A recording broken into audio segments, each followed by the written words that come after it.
et la société Péris, partenaire du rugby languedocien, vous présente Série Rugby.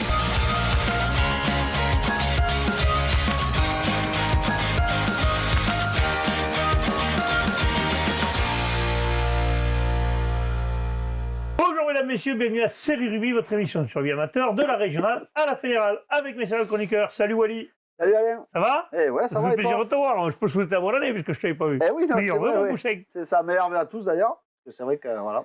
Et Jamy, salut Doudou, comment tu vas? Très bien. Meilleur vœu à toi aussi, Oui, parce que je t'ai pas vu. bonne année à tous. Eh mais il n'y a pas trop de biterrois quand même, hein, de vrai là, il n'y en a pas. Mais du coup, c'est mieux. Non fait, Ah, on est bien là, on est pas emmerdés là. Ça sent la très forte capacité. Ça sent les mecs qui transpirent le rugby quoi. Non, Allez, on le savait un peu. Salut Bubu, c'est cadeau. Bon, on va attaquer tout de suite par les résultats de Régional 3.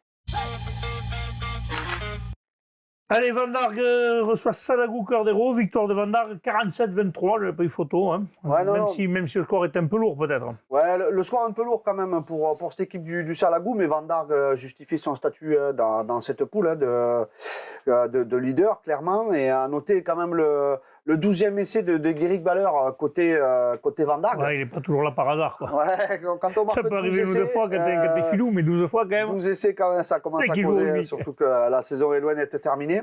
Et côté Salagou, quand même, ne perdait que 24-18 à la mi-temps, notamment grâce à 18 points du buteur Gauthier, côté Salagou, qui enquille pénalité sur pénalité depuis le début de la saison. Voilà, mais après, en deuxième mi-temps, Van Dargue, grâce à un bon jeu au pied, marquera plusieurs essais et s'imposera finalement 47-23. Voilà, score un peu lourd pour le Salagou, mais victoire logique de Van Dargue. Van Dargue qui récupère toujours la première place. Ouais. Second match, Saint-Quentin-la-Poterie recevait Beaulieu, match nul au score. Et 30 partout, ça veut dire que ça a joué au rugby, n'est-ce pas? Ouais, il y a eu un paquet d'essais, hein, donc ça s'est joué samedi soir. J'espère qu'ils ont eu du public. On fait du bringuet parce que Saint-Quentin, ça veut la bringuet. Les températures très fraîches. Justement, on en parlera après de ça. Ah. Donc une première mi-temps qui est largement menée par Saint-Quentin, qui démarre ce match vent dans le dos. Et puis des joueurs de Beaulieu qui étaient aux abonnés absents, on dirait, en première mi-temps. 16-0 pour Saint-Quentin à la 38e avec un essai de Caraciolo. J'espère que je l'ai bien dit. Plus 3 pénalités de Kedaïra. Mais Beaulieu va revenir juste avant la mi-temps, 16-12, grâce à 2 essais en 2 minutes de Raphaël Sanchez. De retour sur le terrain, Beaulieu, ça leur a donné des ailes un peu, ils ne s'arrêtent pas là, ils vont inscrire un autre essai par Galambrun qui va être transformé par son frère. Et 3 minutes plus tard, donc là, c'est Saint-Quentin qui va répondre par un essai de Guyot. Beaulieu qui va profiter du vent, qui va transformer 2 pénalités. Et ça suivra avec Saint-Quentin un essai de Johan Goya. Voilà. Beaulieu qui avait alors 7 points d'avance, mais Saint-Quentin a voulu remporter ce match, même s'il ne l'a pas remporté. Ils vont marquer un essai à la 75e sous les poteaux, donc qui va être transformé 30-30. Un sacré match. Surtout quand tu es 16e, que tu reçois le 3e et que tu fais match nul chez toi, c'est que tu es pas mal quand même. De très belles actions, un très bon état d'esprit et un petit clin d'œil justement du club de Beaulieu à Saint-Quentin qui les remercie pour la superbe réception. Vous êtes au top. Ah ouais, mais ça, un match comme on les aime, avec beaucoup d'essais, beaucoup d'esprit et une réception que de manœuvre. C'est ça le rugby. Allez, la Grande Motte recevait Beaucaire-Tarascon, les Sharks de la Grande Motte, 22-10. Ouais, 22-10. Bon, on n'a pas d'infos sur ce match.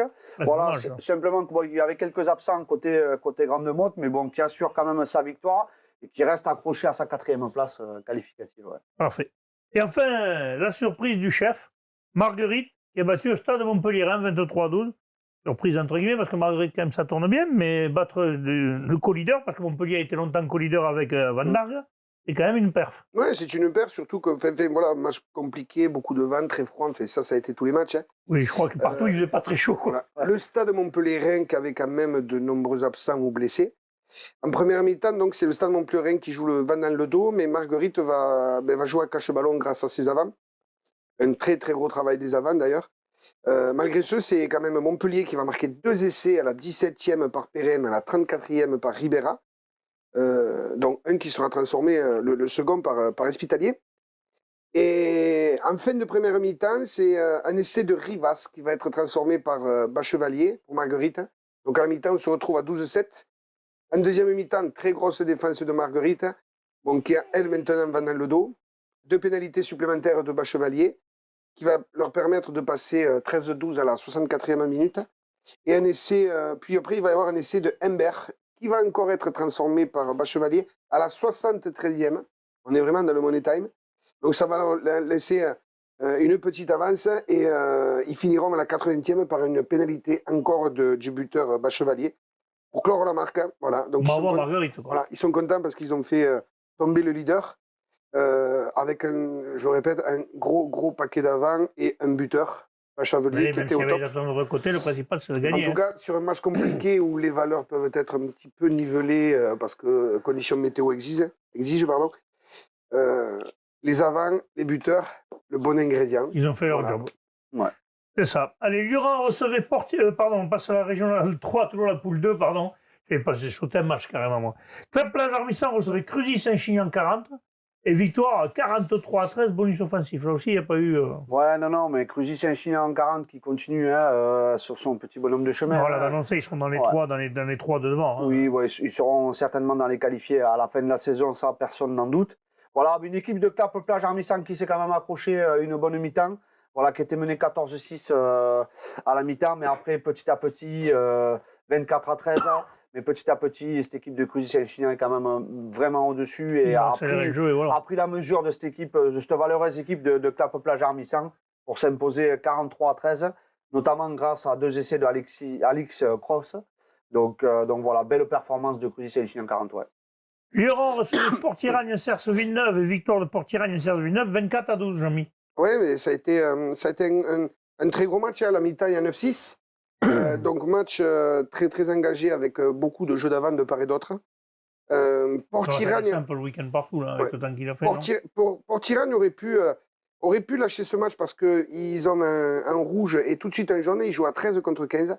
Ah oui. Bon, ils s'arc-boutent en défense. Ils arrivent quand même à maintenir cette équipe de Lyon. Puis après, c'est le banc. C'est le banc qui va amener cette fraîcheur côté Port-Iragne. Port-Iragne va marquer 2 essais coup sur coup. Et ça va les faire passer à 24-12 et puis ils vont garder ce score. C'est une perte parce que faut pas enterrer Lyon parce que Lyon fait quand même de jolis matchs. Peut-être que si Lyon avait été un petit peu plus réaliste en jouant à 13 contre 15, le match aurait pu basculer là. Mais bon, Port-Iragne quand même, on sait pourquoi ils sont seconds. On sait pourquoi ils sont seconds. Ouais. C'est une très belle équipe. Moi, sincèrement, c'est bon, avec Cruzy, je vais faire la palissade, mais 2 jeux complètement différents, mais ce sont 2 grosses équipes. On parle de Cruzy qui est une grosse équipe. Port-Iragne, pour les avoir joués chez eux. Mais les 3 premiers sont à leur place. Aussi. Je vois ce que j'ai vu jouer, là, les 3 premiers sont vraiment à leur place. Ouais, sachant que Cruzy, excusez-moi de vous le dire, mais Cruzy est 3e avec un match en retard. Ah, et il va recevoir ce Cornelian. Non, il va recevoir Cornelian, oui. Ouais. Je ne sais pas s'ils reçoivent Port-Iragne-Cerce. Ça serait bien de savoir s'ils recevaient les deux devant eux avec un match en retard. Ça veut dire qu'ils sont possiblement le leader. Je crois pas, je crois qu'ils vont. Écoute, on verra bien. Je crois. On continue. Metz recevait Vinassan. Victoire 39-14 Vinassan en saison. Elle est dure cette saison pour les pauvres Vinassan. Ouais, difficile saison pour Vinassan. Mais bon, une équipe de Metz, clairement, qui a pris le dessus en première mi-temps, qui menait 27-0 à la mi-temps, avec des essais de Fuller à Mathieu et Filouz. Alors, est-ce qu'a joué le Soucheur? Ah, mais ça, c'est tu sais pas, t'as pas l'info? C'est une bonne question. Alors, le Soucheur, est-ce que tu as joué dimanche? C'est clair. Il est revenu, c'est pour ça qu'ils ont gagné, parce que quand il n'est pas là, il n'y a pas la bringue, c'est pas pareil. Parce qu'on a eu vent quand même de son retour en début de saison. Hein, au début, il voulait pas, et finalement. Et c'est vrai qu'ils enchaînent quelques bons petits résultats quand même, cette équipe de Metz. Ils lâchent rien dans cette poule, donc c'est intéressant. Et après, en deuxième mi-temps, une équipe de Metz, on notera quand même 2 essais de plus de Mathieu, donc il aura fait un triplé sur ce match, pour s'imposer 39-14. Donc voilà, une belle performance de Metz qui reste accrochée dans cette 6e place. Ça les distance un peu les autres aussi, c'est une belle perf. Ouais. Cornelian recevait Marseillan, nous étions d'ailleurs allés au match aller, on avait vu une équipe de Cornelian qui avait été vexée, qui avait dit il nous tarde le match retour, et bien là on peut dire que vous avez remis l'église au milieu du village, 64-0, vous avez fait honneur à votre rang de leader. Oui, que dire oui, c'était un match qui comptait parce que, oui, tu as raison. On a de petites cervelles, mais une grande mémoire. Vous étiez vexé. Oui, à la fin du match, certains joueurs étaient vexés. Oui, parce qu'il y avait eu des choses. Enfin, bon, on ne va pas revenir là-dessus, de toute façon, c'est du passé. Voilà. Donc, on voulait. Mais on ne voulait pas faire comme au match aller, on voulait jouer au rugby. Et bon, on a joué au rugby et voilà, il n'y a rien d'autre à dire. Je veux dire, bon, 64-0. Ouais, là, c'est. Le retour de quelques joueurs, quand même. Tu as récupéré aussi un peu quelques joueurs. Oh, depuis le mois de décembre. Ouais, depuis le mois de décembre, oui, ça y est, là, ça tourne. Bon, on vit bien, il y a du monde aux entraînements. Moi, juste un petit clin d'œil pour ce match. Je ne vais pas parler de Cornellane ni de l'intérieur du club, mais petit clin d'œil pour ce match, quand même. Hein, il me semble qu'on est entre 4 et 5 essais de piliers, mais pas sur des groupes pénétrants, sur des passes après contact dans le jeu. Ah, donc ça veut dire qu'on a un jeu relativement complet et peut-être que les séances de physique portent ses fruits maintenant. Eh ben, j'espère que les piliers écoutent. J'espère. J'espère que tes joueurs écoutent. Allez, dernier match de cette poule, Nissan Colombier recevait le stade Bessanet. Et le stade Bessanet est allé gagner à Nissan 13-7. Ça, c'est super. Nissan qui marque le pas un peu là. Hein. Ouais, ben, une équipe de Nissan Colombier qui marque le pas. Hein, Il était second au classement pendant quelques matchs, et puis là, il dégringole au fur et à mesure. Peut-être qu'ils vont se remettre, mais bon. La déroute à Saint-Chinian n'aura peut-être pas fait du bien avant ce match. Parce ça a dû leur mettre un petit peu la tête sous l'eau, mais après, il ne faut pas enlever la performance du Stade Bessanet. Hein, qui quand même, qui est allé s'imposer à l'extérieur. Donc à Nissan Colombier, où c'est jamais simple de s'imposer, voilà, sans être forcément transcendant. Mais une équipe du Stade Bessanet, réaliste, et qui a su saisir les opportunités quand elles se sont présentées, grâce notamment à un essai de Valérien Roch à la 30e, voilà, et qui s'est accroché à ce score jusqu'à la fin du match pour s'imposer 13-7. Donc voilà, Bessan, belle performance de Bessan à l'extérieur. Il remonte pas de leurs adversaires. Et la semaine d'avant, perf à l'extérieur aussi. Hein. Oui, ils avaient gagné à Marseille, là, ils gagnent à Nissan. Ça fait 2 fois qu'ils s'imposent, mais dans la difficulté, mais ils s'imposent. C'est l'équipe il faut compter dessus. Les 4 premiers sont vraiment à leur place. En fait. Je pense, ouais. Nissan, je pense que ça serait peut-être un peu plus dur, mais bon, on verra. De toute façon, le championnat est loin d'être terminé. On passe à la poule 3, messieurs, de Régional 3. Premier match.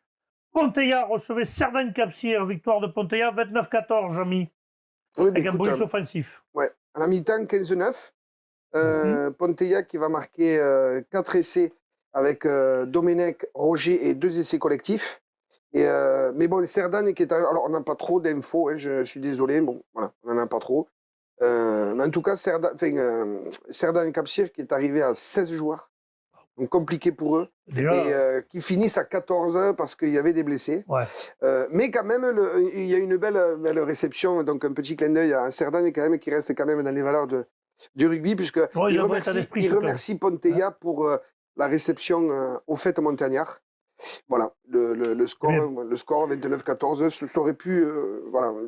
Et encore, c'est pas une déroute, parce que quand tu joues fini à 14 contre 15, tu ne prends pas 50 grains. Il y a des clubs qui en auraient peut-être pris 50. Et des fois, ils ne sont pas 14, ils les prennent les 50. Oui, avec quand même un essai de Cerdagne dans les arrêts de jeu, donc ça veut dire qu'ils n'ont pas fermé le jeu. Mais ça, on sait très bien qu'ils ne ferment pas le jeu, le côté non, c'est l'équipe qui joueuse. Donc 29-14, ouais, une défaite... Allez, il y a 2 matchs qui ne se sont pas joués dans cette poule, c'est Cousin Esperanza Canet et Sarac Méditerranée, Bassin Sud Minervois. Je suppose que c'est un intempéries. Ouais, non, côté Cousin, la neige, on le sait, hein, ce week-end, on n'a pas été les seuls. Quand tu vas jouer à Cousin au mois de janvier, tu n'es jamais de contact. Non, mais je pense qu'on n'a pas été les seuls à avoir les matchs décalés. Salang, c'est plus surprenant, parce qu'ils sont en bord de mer, quand même. C'est quand même aussi un arrêté municipal, donc voilà, le match est décalé aussi. Maintenant, les arrêtés, ils pleuvent plus vite que la pluie. A priori, voilà, il aurait neigé côté Salang. Pourquoi pas, il y a de la neige. C'est ça. L'US Contre-Chose, par contre, le leader, puisqu'il était co-leader avec vous, ils ont été en seconde, maintenant ils ont repris la place de leader. Oui, en fait, c'est une place quand même, ils avaient un match aussi qui n'était pas joué. C'est le leader de la poule. C'est le leader de la poule, hein. Bien sûr. 50-3 face au Val-Espire, ils n'ont pas fait photo. Là. Non, a priori, une équipe du Val-Espire où... ils n'avaient pas coché ce match-là. Voilà, je pense que les joueurs n'ont pas coché. Il suffisait de voir l'annonce de l'équipe du Val-Espire le matin même. Il n'a pas voulu annoncer la composition, justement, parce qu'il ne savait pas encore qui c'est qui allait jouer à la contre-chose. Ouais, ils avaient dû dire à des mecs. Hein. Donc voilà, après, c'est sûr que c'est toujours délicat d'aller du côté de la contre-chose. On le sait, c'est une grosse équipe cette année. C'est vraiment une équipe qui est armée pour aller. Il faudra compter avec eux sur la fin de saison. Bon, pour revenir un petit peu sur le match, une équipe de contre-chose qui aura respecté cette équipe du Val-Espire. Voilà, 50 points. Je crois que Robinet a de nouveau frappé. Hein. Je suivais un peu le match en direct. J'ai vu déjà les 2 premiers essais Robinet. Bon, j'ai dit, bon, je pense qu'on continue sur il n'a pas dû jouer que devant, lui. Hein, il n'a pas dû jouer que devant. À mon avis, il n'a pas commencé devant. C'était un sacré joueur quand même. Souvent, les mecs qui marquent beaucoup d'essais comme ça, qui jouent devant, en général, ils ont commencé à l'époque autre. Et en vieillissant, ils se sont un peu relâchés. C'est clair. Mais bravo à eux. 50-3. Bravo, parce qu'après 70 km/h de tramontane, là-bas, en plus, ça souffle, ça devait être presque injouable. Donc, pour le buteur, il se régale. Donc, ça devait être sympa. Et côté... Valespierre. Ouais, il tenait à remercier le joueur-entraîneur Ramo qui, après sa corde à linge digne des meilleurs luchadors mexicains, a gagné le droit de cuisiner pour eux vendredi prochain. Et ben c'est bien donc, ça, c'est bon esprit, ça aussi. Ouais, donc voilà quoi. Donc bravo à l'équipe de Côte-Rocheuse qui confirme ça. Ils sont à leur place. Avec Canet, on sait que c'est les deux leaders de cette poule. Corbière-Maritime recevait Bompas et Corbière-Maritime a battu Bompas 27-26. Ça, c'est peut-être un peu une surprise.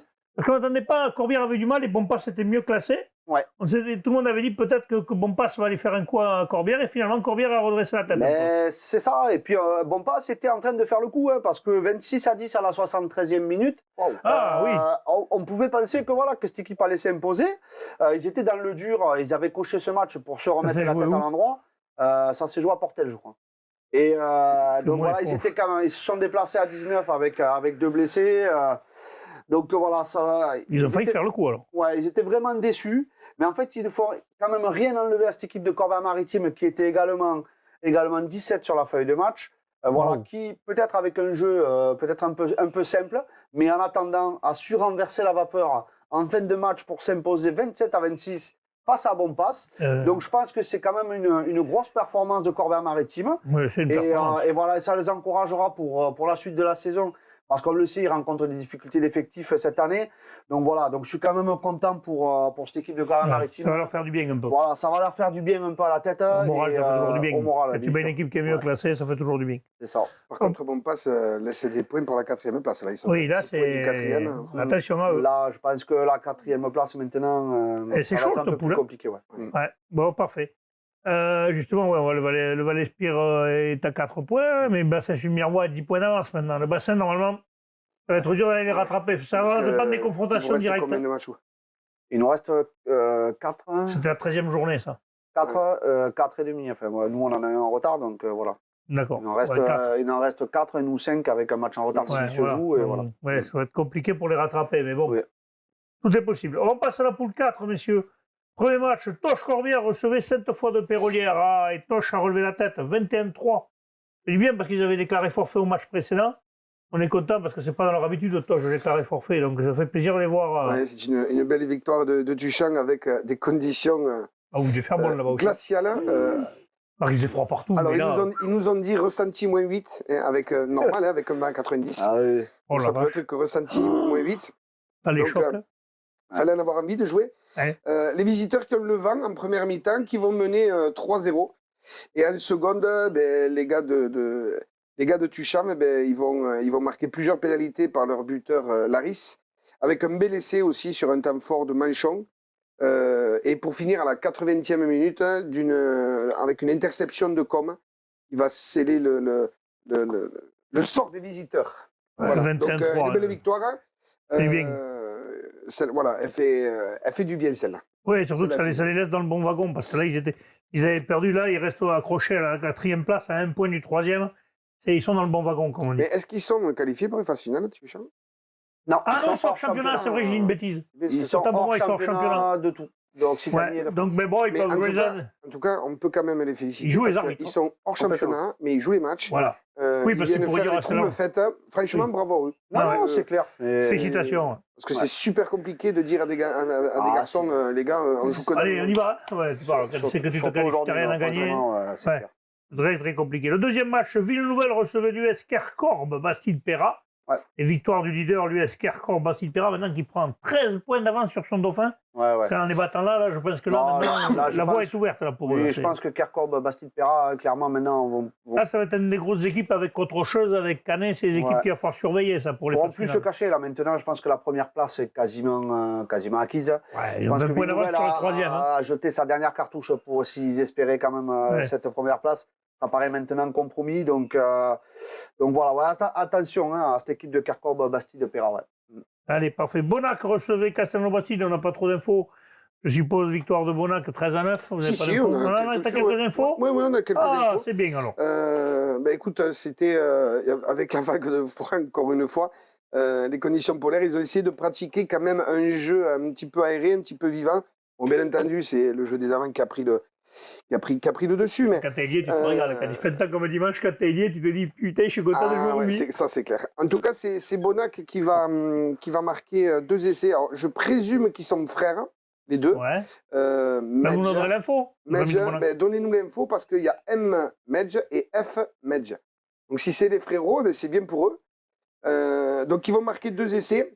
Donc, un à la première minute. Oula, d'entrée. Sur un jeu au pied, par-dessus. Et puis le frère va marquer à la 47e et une pénalité de Bouffil à la 35e. Pour Castelnau, 3 pénalités. Macron pas d'essai. 3 pénalités. Donc voilà, Bonac qui s'impose de 13-9. Castelnau qui ramène quand même un bon. Et ils se permettent eux, de rêver par contre au play-off parce qu'ils sont 4e ex-aequo avec Toch. Oui. Et si Toch ne joue pas, c'est eux qui seraient qualifiés quand même. Voilà. Et une petite info côté Bonac avec un blessé, le centre Girola, qui a été amené par les pompiers, il me semble. Bon, ils sont en bon rétablissement. Avec une blessure au niveau des cervicales, donc on espère que c'est pas grave et puis on lui souhaite un prompt rétablissement. Ouais. C'est ça.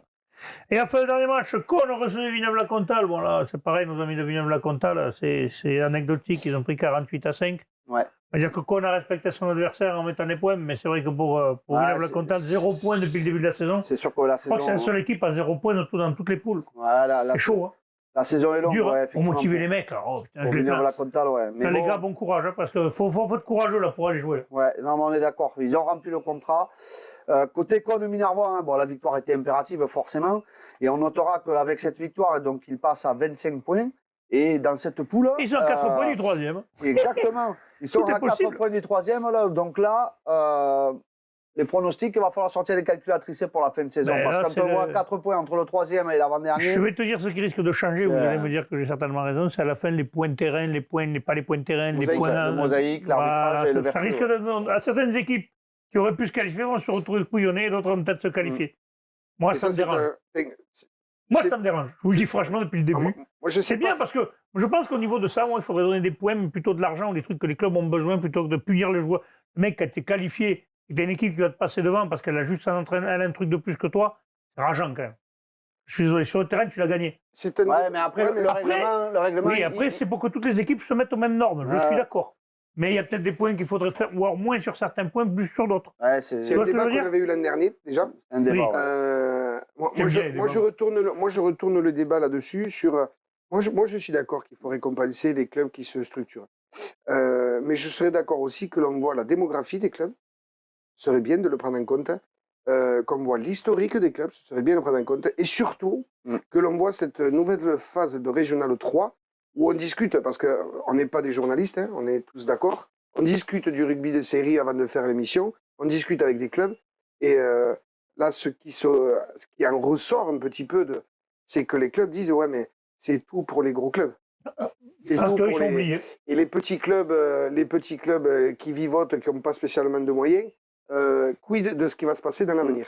En tout cas, c'est matière à débat. Je ne fais aucun jugement là-dessus, mais c'est matière à débat. Oui, peut-être intéresser les petits clubs pour qu'ils aient l'impression qu'on ne les oublie pas dans le truc. Voilà, c'est ça. Parce que le rugby vient d'en bas. Je suis d'accord avec ce que dit Doudou, hein, parce que il y a eu une réunion, justement, compétition, il n'y a pas longtemps, et on a débattu justement avec l'équipe de Clap Plage Armissant, où ils sont complètement enclavés entre Gruissant, Fleury et tout ça. Donc, avec 70 gosses à l'école, pour eux, le mosaïque, avoir des enfants à l'école de rugby, tout, c'est compliqué. Ouais. Je veux dire, c'est impossible. Et t'as Narbonne en plus à côté, t'as oublié qu'il y avait encore Narbonne national à côté. Donc c'est vrai qu'il y a quand même des interrogations quand même. Et là, comme tu dis, si tu prends par exemple l'historique de ce club, Cap Plage Armissant, historiquement quand même, il a gagné beaucoup plus de titres que certains clubs. Ouais. Donc il a quand même un passé rugbystique qui est quand même beau. Quoi. Mais bon, ça c'est un autre débat, on verra, on en reparlera. Les jours où il n'y a pas de match, on trouvera de quoi parler. Mais par contre, ce qui serait bien, parce que chaque fois on nous le reproche parce qu'on parle un petit peu dans le vent, on n'a pas nos interlocuteurs. Moi, on les reçoit et qu'on en parle. Ben voilà, moi je suis pas le rédac, mais moi je rêverais. Voilà, moi je rêverais d'une entrevue avec les responsables des compétitions des clubs de série. Ah oui, bien sûr. Et qu'on puisse débattre. Oui, voilà, ça serait bien. Et parce que je pense quand même qu'ils ont réfléchi, ils sont pas, ils ont réfléchi. Sinon ils seraient pas strappés. Voilà, sinon ils sont bénévoles aussi, donc faut le prendre en considération. Mais voilà, oui. Qu'on débatte, qui est de la com, qui est... Voilà, et que tout le monde un peu entende le même son de cloche. Je ne dis pas qu'on a raison, je dis simplement... Non. Je dis qu'il faut débattre. Mais c'est quand on parle qu'on avance, c'est pas quand on reste chacun de son côté qu'on dit toi t'es un con et moi je suis un mec bien. On est totalement d'accord. Allez, on passe à la régionale 2, messieurs. La régionale de la Poule 1, on commence par Vauvert qui recevait Saint-Gilles, c'est un derby du Gard, ça. Et victoire de Vauvert, 22-14, cette équipe de Vauvert, on le dit toujours, qui est valeureuse, qui se déplace toujours, et à l'arrivée, ils ont battu Saint-Gilles qui est devant eux. Alors, un derby comme on les aime, une petite... je ne sais même pas si on peut le dire, voilà, il y a eu 1 minute de silence, il y a eu quelques quiproquos sur la minute de silence, parce qu'il y a un ancien joueur du club de Vauvert qui est décédé vendredi dernier. Voilà, il y a eu une patchaque là-dessus, j'y reviendrai pas, mais bon, ça, en tout cas, ça a envenimé un petit peu les débats. Et après 5 minutes de jeu et sur un plaquage, a priori retourné, mais on n'a pas la vidéo, je ne sais rien, une échauffourée qui va éclater, l'arbitre va sortir un jaune de chaque côté. Et il y a un essai de Vauvert suite à ça, il y a un essai de Vauvert sur un groupé pénétrant. Donc l'arbitre, il y a plusieurs fautes, l'arbitre siffle essai de pénalité. Et on s'arrête là. Juste avant la pause, sur plusieurs phases de jeu, il trouve une solution avec l'arrière Ferrari et c'est Maillet qui va conclure le deuxième essai de l'après-midi. 12-0 à la mi-temps. Au retour de cette mi-temps, c'est Saint-Gilles qui a beaucoup plus d'intention, qui va marquer un essai, un très bel essai d'ailleurs. Et à la 60e, il y a une bagarre, ça c'est dommage, hein, qui éclate entre le banc de Saint-Gilles et le banc de Vauvert, ce qui va amener un carton rouge à chacun. Donc je présume, on ne nous le dit pas, mais je présume donc qu'il y a 2 joueurs qui sont sortis du champ, puisque c'est... En principe, c'est la règle. Voilà, puisque c'est la règle. Donc voilà, il va y avoir cette patchaque-là, mais bon. Vauvert va reprendre la main, donc un essai de pénalité de nouveau, excusez-moi, de Saint-Gilles. Vauvert va reprendre la main et surtout va reprendre le ballon avec beaucoup d'intention. Ils vont marquer 3 points par Duluc, qui va les amener à 15-14. Jusqu'à la fin, c'est Vauvert qui va dominer.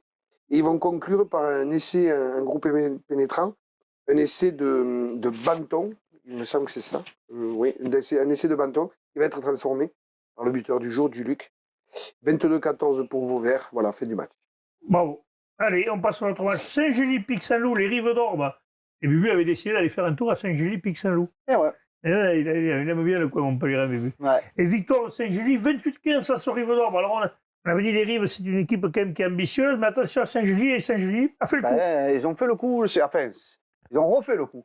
Oui. Parce qu'ils avaient déjà été gagnés à Montréal aussi. Ah non, c'est quand même pas une équipe qui sort du chapeau, parce qu'ils ont été gagnés à Montréal. Voilà. Là, ils battent les Rives quand même, ils viennent de battre les 2 premiers quand même. Oui, c'est pour ça. Donc c'est une équipe qui est en pleine bourre quand même. Hein. Oui.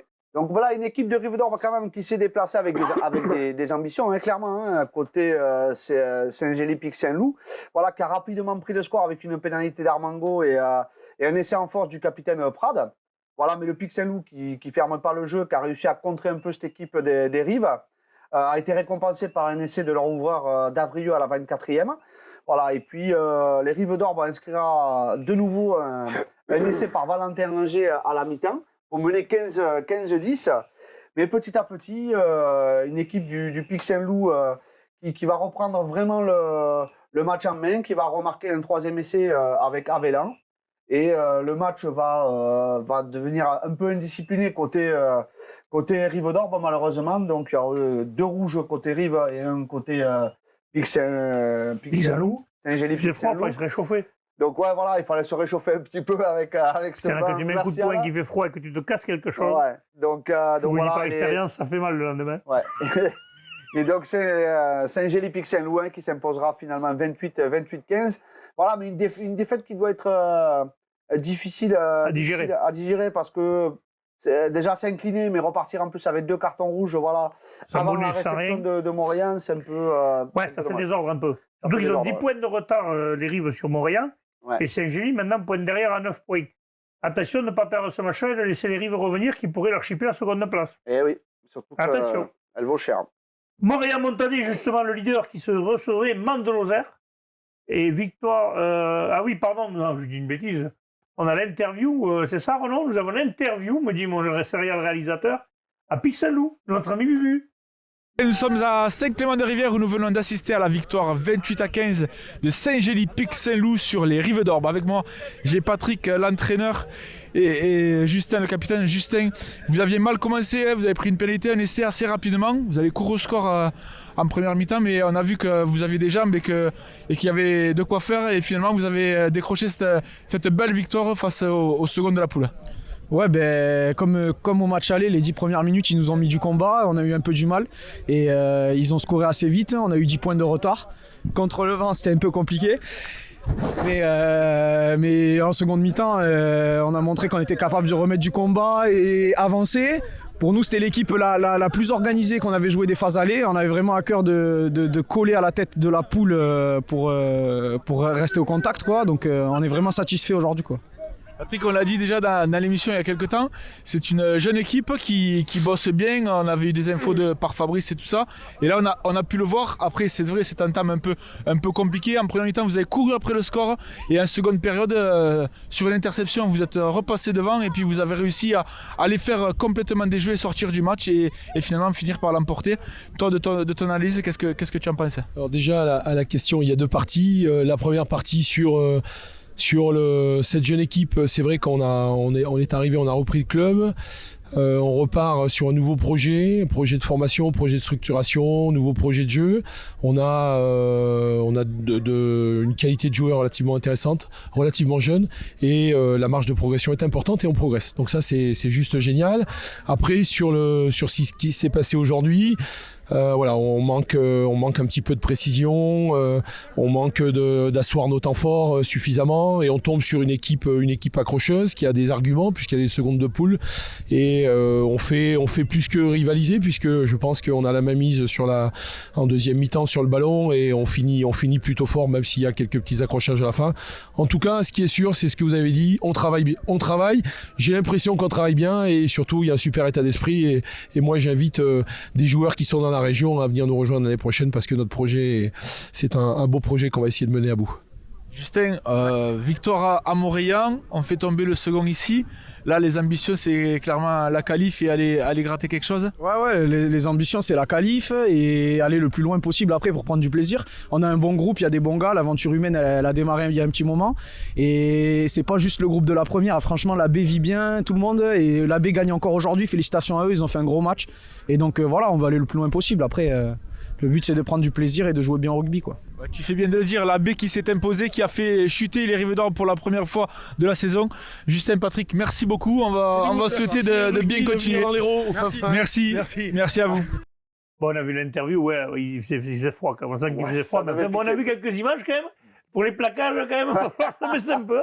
Parce que quand il chatouille les mollets du mec ou les cuisses, ça ne me semble pas. Non, je pense qu'à l'entraînement, ça va faire chambrer quand même. Il y a des chances quand on voit les images. Il faut ça contre Montréal quand même, pendant la même chose. Ça risque de faire mal, ouais. Allez, on passe au match de Montréal, justement, qui recevait Mende de Lozère. Montréal, le leader. Bonus offensif 34-16 contre Mende. Je pense que là aussi, leader plus que jamais en bonne voie, non, Doudou? Oui, mais à noter quand même que, encore une fois, malgré ces conditions, il y a eu beaucoup d'intentions de jeu, et ça dès l'entame. Donc ça, je pense qu'il faut le souligner, parce qu'on peut jouer quand même quand il fait froid. D'ailleurs, il vaut mieux jouer, d'ailleurs. Bah, si tu veux te réchauffer, il vaut mieux jouer. Quitte à que le temps passe, c'est long. Donc oui, 34 à 16 pour Myriam, avec un doublé d'Ortega, un essai de Cibola et et un essai de Nicolas. Voilà, une belle... Et alors, à noter... Ah, on t'a pas mis qui c'était? Non. Parce qu'on y a les deux, c'est pour savoir. D'accord, on ne l'a pas dit. Et à noter une belle fin de match des jeunes Frey et Millot. Donc voilà, Montréal qui avait des absents, donc ça veut dire qu'ils ont un bel effectif, victoire bonifiée. Ouais, ils ont du monde. Voilà. Et à noter, encore un petit clin d'œil, à noter une très belle réception qui a été organisée par les dirigeants de Montréal pour le club de Mende. Ouais, on est toujours bien reçu à Mende, donc c'est bien de leur rendre. On est bien reçu. Autant il y a des clubs que tu sais que tu ne vas pas manger grand-chose ou que c'est pas terrible, mais quand tu vas à Mende, quand même, tu sais que la réception elle est bonne. C'était pas à Mende. Non, mais ils ont dû rendre à l'appareil. Là, ils ont dû rendre à l'appareil. Voilà. Oui, bien sûr. Oui. Voilà. Et le dernier match, Bagnols-Marcoul recevait Torubi. Et victoire de Bagnols-Marcoul 24-3. Important cette victoire pour Bagnols, ils étaient obligés de gagner si vous voulez espérer encore se qualifier, parce que là ils sont 5e à 9 points du 4e. Et c'est les 4 premiers, si je ne me trompe pas, qui se qualifient. Oui, et les 4 premiers pour le championnat et les 4 suivants pour le championnat. Donc là, en restant à 9 points, ils espèrent encore. Ouais. Et ouais, tout à fait, ouais. Donc Muriel ne jouait pas. Ouais, une équipe de Bagnols-Marcoul, voilà, qui s'impose face à une équipe de Thor Rugby qui s'est déplacée, qui est diminuée quand même. Mais bon, la jeunesse de Bagnols-Marcoul aurait eu raison de cette équipe de Thor Rugby, avec 3 essais de Robin Testonvigne, Antoine Imbert et David Berthelot à la 60e. Donc voilà, une victoire vraiment logique de Bagnols-Marcoul qui reste accroché à cette 5e place. Ouais. Il faut un bon coup. Ouais. Allez, on passe, messieurs, à la poule 2 de Régional 2. Alors là, il y a 2 matchs qui n'ont pas été joués, on va en parler de suite, comme ça on va les éliminer. C'est le match de l'Entente Cabardès-Olonzac et Alary Piège-Lauragais-Mallepère. Le match, pareil, intempérie. À l'Alary qui devait faire bon, et à Cabardès aussi, ça devait piquer un peu. Bruno, je pense qu'il a fait un Sunday night qui est le plus cool, mais il doit être content de ne pas être déplacé. Allez, on commence tout de suite par Cabestany Olympique qui recevait l'Entente de la Tête. Et victoire 50-0, c'est pareil, ils ont respecté leur adversaire. On sait Cabestany, saison très compliquée aussi. 0 points. Je croyais qu'il n'y avait aucune équipe qui avait 0 points à part Villeneuve-la-Comtelle. Il y a aussi Cabestany Olympique. Mais il était à moins 6 pendant un temps, il me semble. Donc, je ne sais plus, il y avait moins 6, il me semble. Donc, mais bon, enfin. Voilà, voilà. La tête, rien à dire, quoi. La tête qui. Ils ont dominé de la tête et des épaules. Oui, voilà. Ils ont dominé de la tête et des épaules. Et puis bon, ça leur permet de s'accrocher à cette 4e place. Après, on a Corbière 15 qui recevait Mias. Ça, c'était le choc de haut de tableau. Le leader qui recevait son dauphin. Il y a 10 points d'écart entre les deux. Et puis, bon, il n'y a pas eu 35-10. Cette équipe de Corbière 15, on sait avec l'effectif qu'elle a et les coachs qu'elle a. Ouais. La machine est en route, là. Non, mais là, clairement, bon, c'était le choc de cette poule. Voilà, mais on le sent, hein, ça fait déjà un peu. Bon, ça fait depuis le début de la saison qu'on le savait. Oui, mais là, ça se met en place. Là. Mais là, clairement, cette équipe de Corbière 15, petit à petit, est en train de devenir vraiment un 35 points à Mias, un épouvantail dans cette Régionale 2. Voilà, quand ils sont à ce niveau de jeu, parce qu'on peut dire qu'ils sont costauds, etc., mais c'est super structuré, oui. Ça joue. Ils vont être vraiment compliqués à prendre, je pense, pour le reste de la saison. Ceux qui sont Régional 2 qui vont les tomber, ça va être dur. Hein. Ouais, ça bosse bien. Et là, on le voit, hein, Mias, 35 points. Tout le monde ne met pas 35 points à Mias. Non. Donc voilà, une équipe de Corbière 15, grâce notamment à 5 essais de Chiquillo, Lopez, Jimenez, Drujon et Demilly, qui est auteur d'un très gros match. Quand tu entends les noms des mecs qui ont marqué, tu sais que ça touche le rugby quand même. Voilà, donc je pense que ça parle rugby pour les connaisseurs. Ouais. Donc voilà, donc attention à cette équipe de Corbière 15 qui justifie son statut de leader. Plus que jamais. Plus que jamais. On a justement l'interview de notre ami Lolo Tricois qui lui est allé à Saint-André. Il faisait bon à Saint-André apparemment. Allez au micro de Lolo, l'interview.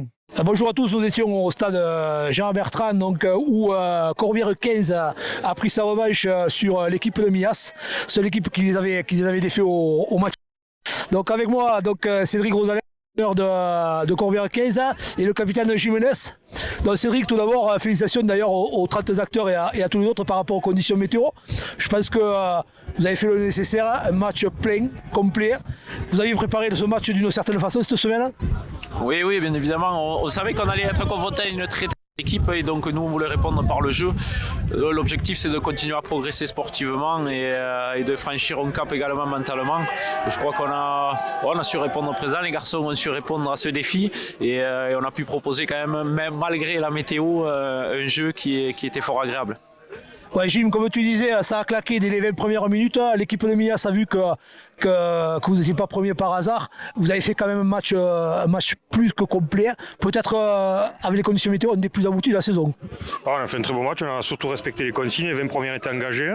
On n'est surtout pas tombé dans le panneau de la provocation et autres, ce qui a permis que derrière on puisse avoir un peu plus d'écart à la fin du match. Mais franchement, félicitations au groupe, ça bosse bien depuis le début.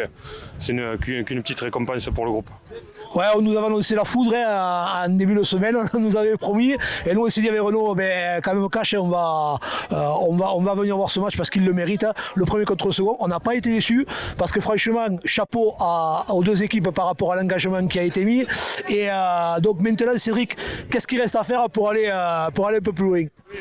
Il y a une seconde partie de saison à bien finir du mieux possible. Il faut respecter toutes les équipes. Je crois que là on prenait une belle équipe, mais dimanche prochain il y aura une très belle équipe qui est au Lauzac. On va là-bas, c'est un derby, on sait que ça va être très compliqué. Donc nous on prend match par match et on essaye de progresser sportivement. C'est ça le plus important.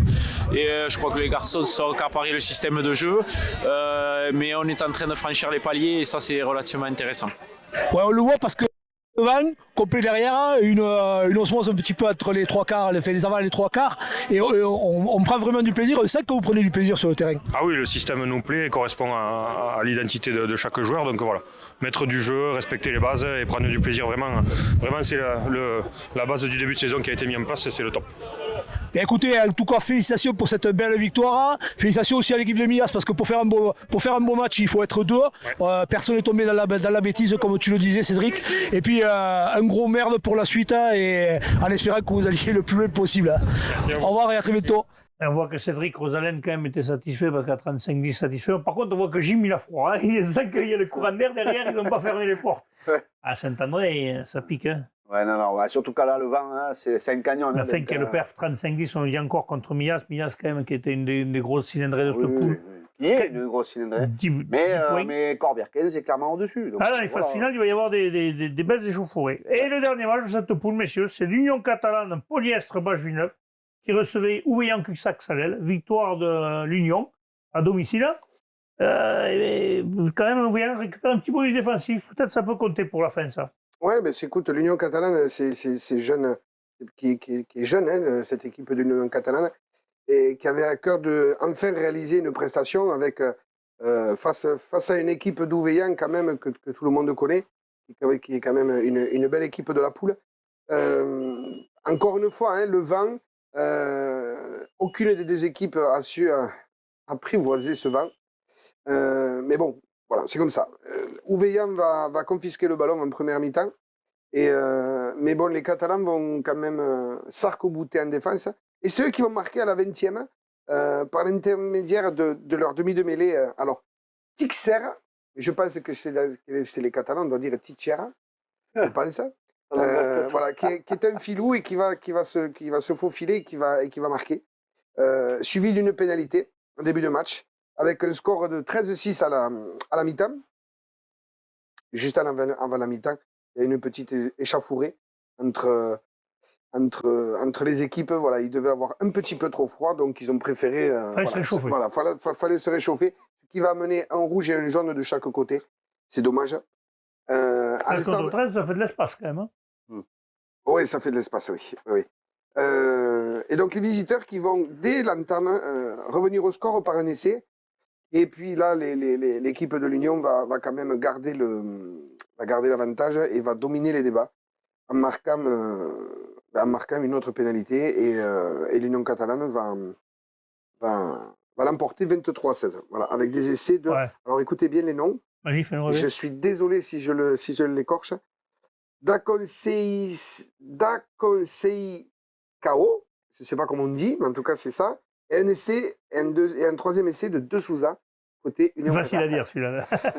Ouais. Parfait. Merci Jamy. Allez, on va passer. J'essaye de dire les noms de tous quand même, parce que les mecs, ils nous font des... Ils nous les envoient, donc voilà, ils nous envoient. Merci de nous les envoyer. Mais des fois, les noms, c'est un peu compliqué. Ah, des fois, vous savez, c'est pas facile les noms. Hein. Allez, on va passer maintenant à la Régionale 1. Allez, la poule 1 de Régionale 1, messieurs. Premier match, Fleury-Salcoursan recevait Poussan. Victoire 40-0. Là, c'est épais comme score. On ne pensait pas que Poussan... on ne pensait pas, mais je pense que cette équipe de Fleury-Salcoursan avait besoin aussi de se remettre la tête à l'endroit. La tête à l'endroit, de jouer au rugby, hein, de revenir sur le terrain, voilà, pour oublier un petit peu les événements de la semaine d'avant. Donc voilà, 40-0, c'est vrai qu'on ne voyait pas un score aussi large face à Poussan, hein, on le sait quand même. Oui, surtout que cette équipe de Poussan, quand même, a le don d'aller embêter les autres. Donc, clairement, donc, mais non, mais je pense que là, Fleury-Salcoursan a bien bossé, a vraiment remis l'église au milieu du village. Puis ils veulent garder leur troisième place, quoi. Oui, c'est... 40-0, là, il n'y a pas photo, quoi. Si tu envoies un message à tous les poursuivants, là. Ouais, 6 essais de Boutier, Lajoux, Acacio, Gérèse, Diger et Cheminée. Donc, je pense que victoire sans contestation possible de leur... Pierrot devait être contact. Ouais. Tarascon recevait Moguio-Carnon, victoire, mais Petite victoire du leader, 17-12. Mais ils ont eu chaud. Ils ont eu chaud. Bon, à la mi-temps, Tarascon mène 12-0. 3 essais pour Tarascon de Coinard à la 16e et Maury à la 34e. Et puis Mogio qui va, pas s'en laisser compter, qui va eux aussi marquer 2 essais. 2 essais en 4 minutes d'ailleurs, de Dubois et de Rieux à la 60e et la 64e.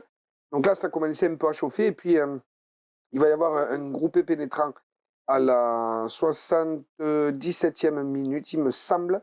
C'était chaud alors pour Tarascon quand même. Ouais. Gros match de Mogio parce qu'aller faire une perf comme ça, pareil chez le leader. Exactement. Surtout qu'à la fin, là, il y a Tarascon qui met Mogio à la faute, en fait une pénale touche, un groupé pénétrant, nouvelle faute des visiteurs. Et M. Goriot va siffler là-dessus la fin du match. Ils ont eu chaud, vraiment. C'était Mogio a fait passer quand même. Ils ont fait plus qu'un match. Quoi. Ils ont fait plus qu'un match. Peut-être que ce point va compter à la fin. Peut-être. Déjà, il est important parce qu'il reste qu'à 4 points de Plage d'Orbe qui est juste devant, mais attention. Mogio a dû être frustré, hein, 17-12 à l'extérieur face au premier. Tu peux être frustré, mais je pense qu'après une paire de bières, ils ont dû se dire bon, quand même, on a ramené un bonus défensif. Surtout qu'à la mi-temps, il y a 12-0. On a vu, il y a eu des perfs ce week-end. Ouais. Bédarieux Grand Orbe contre Plage d'Orbe, on s'en doutait un peu que ça ne se jouerait pas, vu qu'il avait neigé. Je pensais bien que le vendredi, ils ont dû vite dire ça c'est normal, les mairies ferment les salles maintenant. C'est fini l'époque où on jouait sur la neige. C'était rigolo. Des fois, c'est vraiment dégueulasse à regarder. Il y avait rien de rigolo quand même. Sur la neige, c'était pas marrant. Mais c'est vrai que quand on y pense, c'est pas marrant. Ah non, c'est nul à chier. Les blessures, c'est nul à chier. Mais bon, après, quand tu réfléchissais, c'était rigolo. Mais quand tu devais y aller sur le terrain, tu disais, mais qu'est-ce qu'on fait là? Voilà. La seule fois où j'ai joué sous la neige, c'était à Cuisa, tu vois. Et voilà, c'est ça. Ah ben oui, à Cuisa. Sous la neige et à Cuisa. Là, t'es content. Le vent, la neige, tu l'as dit, là, t'es heureux. Allez, le dernier match, Foyer Laïc Auvernais qui recevait la BB. Malheureusement, nos amis du Foyer Laïc Auvernais qui n'ont pas réussi encore à gagner ce match non plus. Victoire de la BB. Alors, voilà, la BB qui est seconde poule, qui est une belle équipe, qui a gagné 19-14. Ouais, mais c'est dommage quand même. Ouais, mais ça passe pas loin pour le Foyer, oui. Là, le Foyer, quelque part, il y a un joli sursaut d'orgueil quand même. Il y aurait pu y avoir de surprises là. Si ils avaient battu la BB et si Mogio avait battu Tarascon, on aurait eu de belles surprises. Ouais, parce que voilà, ils auront vendu chèrement leur peau, cette équipe du Foyer Laïc. Ça fait plaisir, hein, parce qu'on le sait, avec des moments difficiles, des forfaits. Donc voilà, les voir tenir tête au deuxième de poule, voilà, 12-7 à la mi-temps.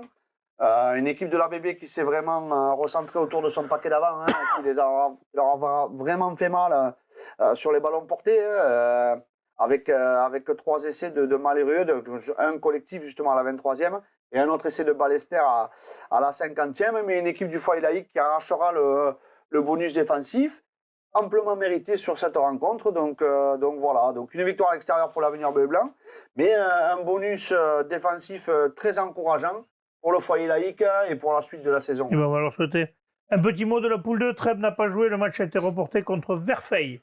Messieurs, je vous remercie. On va se retrouver donc vendredi avec les matchs à venir. Transpirez bien sur tous les terrains. Allez, salut.